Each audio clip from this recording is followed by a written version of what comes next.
So you have no idea how excited I am to share this project with you. A little while ago, I had the chance to consult with 4 business owners, all who do different things in different industries. And then I got this idea like, hey, maybe I should record it.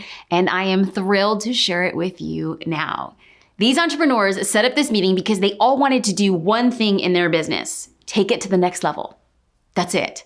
They'd been working for years and they were met with success. They are successful business owners, but they wanted to know what it would take to elevate their brands to, number 1, get more clients, number 2, get their business noticed, and number 3, how do they stick out from the competition? Now, I'll be sharing highlights of our consultation in a 5-part video series, and no, I'm not gonna sell you something.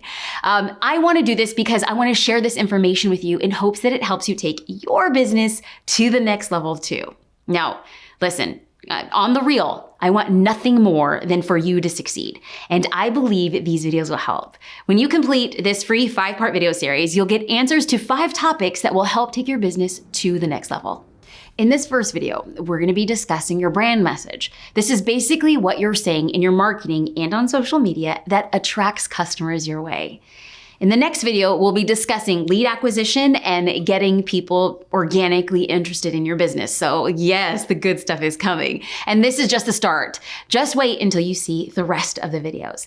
Now, before we get there, give me less than 2 minutes to set the foundation for all of the conversations that you are going to see. There are 3 principles I have built my entire business on, and I owe my success to sticking to this foundation for over a decade. I believe that there are 3 main tenets that we always have to go back to, that none of us in any of our businesses are too high or above getting back to the 3 foundations. Foundation number 1 is we must know intimately who we're selling to. And we must be unafraid to put a stake in the ground and say, this is who I'm going after. And in the process, we will attract other customers. We know this, we've experienced this, we know that this is our game. And then as our business matures and changes, we have to have enough humility to go back and say, this person has changed. This thing has changed. My trajectory has changed. It's okay to make those iterations. The second thing would be to understand what your brand message is and having a very clear idea of, number 1, how you're speaking to that person, and number 2, what you're saying to that person. And that needs to be said again and again and again and again. That is the only way that we will attract people to our businesses, even if our businesses change over the years. And I know that a lot of you guys, we're gonna get into some intros. I did a little bit of intro before, but we're gonna talk about your businesses. We're gonna talk about where you guys are, what we wanna achieve at the end of this. But understanding that our brand message, if it is not clear within the first 9 posts of our social on Instagram, if it's not clear within the first 5 to 6 posts on Facebook, if it's not crystal clear on our websites, somebody needs to know in less than 20 seconds, oh, this is what she does, this is how she does it. It has to be that crystal clear. And thirdly would be consistency. And so you'll see the progress of who you are speaking to, what you are saying to them, and how often you're saying it to them. So social media really has just changed the game, kind of from where we were blogging to that long form communication on the daily to now on the daily in micro conversations. So every conversation we have today, it's going to loop back to one of those 3 things. Now that we have that foundation set, it's time for us to get into the extra good stuff. But before we get there, I need to introduce you to our 4 entrepreneurs in this consultation. Now, we met at the beautiful and amazing, gorgeous Golden Door, a luxury health and wellness spa here in Southern California, which was arranged by Molly. Now, she's a celebrity publicist and a boutique hotel aficionado. Now, Molly has collaborated with Jenny on many projects that she's done because Jenny is a digital growth and monetization expert. So here's the deal. Both Molly and Jenny have worked with Ashley. Ashley is a wedding and branding photographer and she works on marketing campaigns. So their creativity in previous projects naturally drew in Catherine. And Catherine is a personal stylist who's been photographed by Ashley on many occasions. So you can kind of see how this circle went. They asked me to do some consulting. We're good. Okay, so now that you know who the entrepreneurs are, they're all super different from each other. They do very different things, and you are going to see how the same marketing and branding principles work across different industries. Now that you know what this series will teach you, where it was located, and who's a part of it, let's get things started to learn more about honing in your brand message. If you would like to download the free workbook with helpful notes and exercises to make sure that you're taking action on what you've learned, what I want you to do is download it for free at jasminestar.com/next level. Now let's get into video number 1. We follow accounts on social for the benefits that we receive. That's just it. Like when we say you should follow this person, it's not enough for them to be cute or interesting or have a great expressive life. Like there's been a boomerang in the social media world. It's like there was a time where it's like the jets and the giraffes at the parties and like the Rolex, like that was like the thing that everybody, now all of a sudden everyone's like, so much. Everything's extra all the time. What I see happening is people like, I want to follow somebody on social because it makes me feel something, it makes me think something, it makes me do something. Yes. And when our social accounts do way too many things, people have a hard time of understanding, why am I following? Who is this for? Sure. We need to understand who is the person at the other end holding the phone and why are they following? Like I would follow a social account for the hotel inspiration. I follow social media accounts just on hotels. It's an account that profiles the coolest understated hotels around the world. I follow them because I know the benefit I receive is, I'm gonna go to this hotel one day. I'm gonna go to this hotel one day.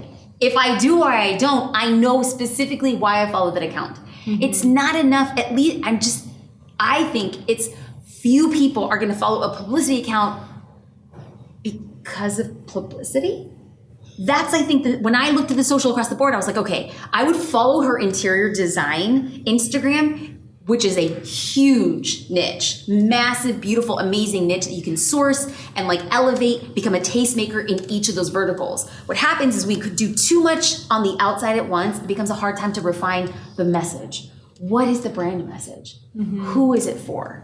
And I feel like if you were to have celebrity publicity, the content could be around celebrities, what happened. If you were doing publicity for Nicki Minaj or for Cardi B, how would you run that after? Having an opinion about that, people are like, We can spend an hour on that. Exactly. So when we come back, I firmly believe you have to strip. I don't think you have to give anything away because I feel like you so strongly know that this is the thing that makes you unique.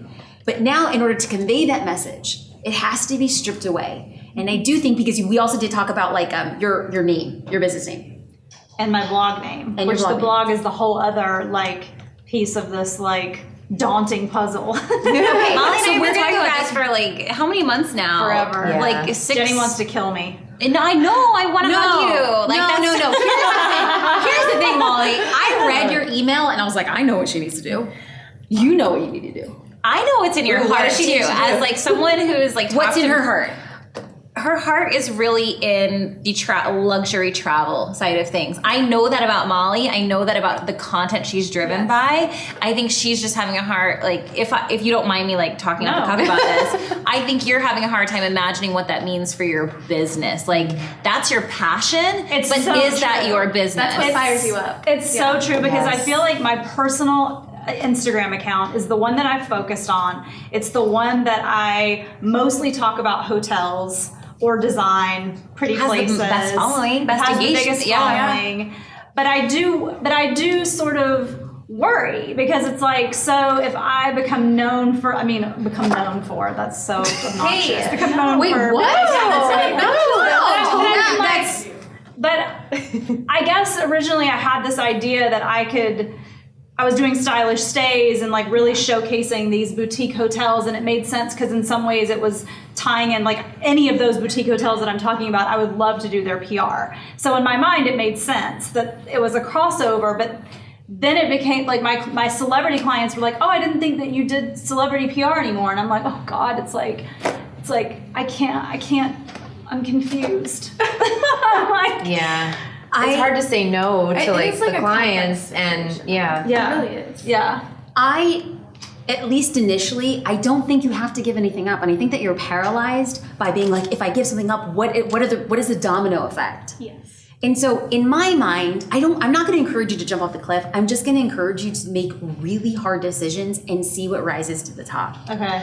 You have love to just break it out. Okay. Because you have to think about who is the end user on that Instagram account, and do they understand that I'm speaking to them? Do they understand the brand message?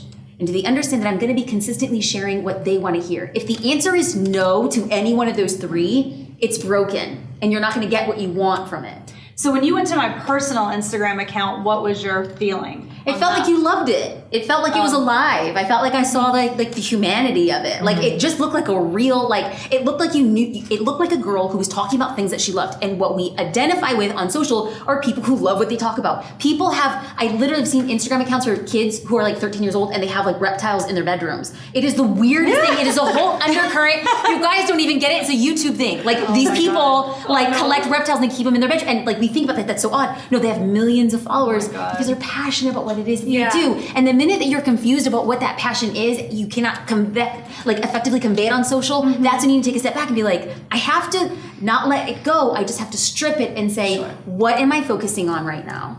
And I don't think that you would lose any sort of connections with celebrities if you decided to take a step back. I'm not saying you should. I'm just saying it is not an all or nothing. And so there's people who are watching this who feel like, okay, I'm similar to Molly in that I'm doing a lot of things. I don't know what to let go. I know what I want to do. And so if I were you, the clearest idea would be, let me take a step back. Let me focus in on what it is. Because I'm going to tell you honestly, if I had a boutique hotel, which one day, my husband and I, we really want to do something in Laguna. I'm not even like, well, I would have, That's my retirement plan. Oh, heck yes. Okay, but see, I just feel like everybody's looking at you and being like, you know where your heart is being, you know what's being called to you. Your reason you don't want to take the next step is because you don't know what it's going to require. You don't know what you have to give up. You don't know how that is going to change. And I think in my mind, it's like, life is so short for you not to do the thing you feel called to do. Because the person you were